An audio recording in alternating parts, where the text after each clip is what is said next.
किसान है जो एक गांव में रहता है। गोलू कभी स्कूल नहीं गया, लेकिन वह बहुत होशियार है। इस वर्ष उसे पिछले वर्ष की तुलना में अधिक फसल उत्पादन हुआ। फसल को बाजार में बेचकर उसने खूब पैसा कमाया। एक रात एक चोर उसके गांव में धन चोरी करने आया। वह गोलू के घर गया। गोलू समझदार था, वह जानता था कि चोर उसके कमाए हुए धन को हड़पने का प्रयास कर सकता है। इस प्रकार वह विशेष रूप से रात के समय सतर्क रहता था। उसने देखा कि उसके घर की ओर आ रहा है। जब चोर उसके घर के पास आया तो वह एक दीवार के पीछे छिप गया।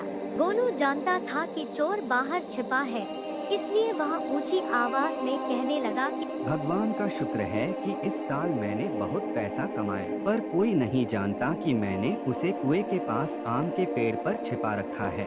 जब चोर ने यह सुना तो उसने सोचा कि गोलू ने उसका काम आसान कर दिया है और अब वह सारे पैसे पेड़ से काटकर गोलू के घर से निकल जाएगा। गोलू ने यह सब देखा और राहत की सांस ली कि अब उसकी संपत्ति सुरक्षित है। जब चोर कुएं पर पहुंचा तो उसने देखा कि आम के पेड़ से कुछ लटका हुआ है। उस समय इतना अंधेरा था और वह स्पष्ट रूप से नहीं देख सकता था कि वहाँ क्या लटका हुआ है। उसने सोचा कि यह गोलू की कमाई का गट्ठर होगा। वह जल्दी से पेड़ पर चढ़ गया और पैसों की गठरी पकड़ ली, लेकिन उसने पाया कि यह पैसे का बंडल नहीं था, बल्कि वह मधुमक्खी का छत्ता पकड़े हुए था।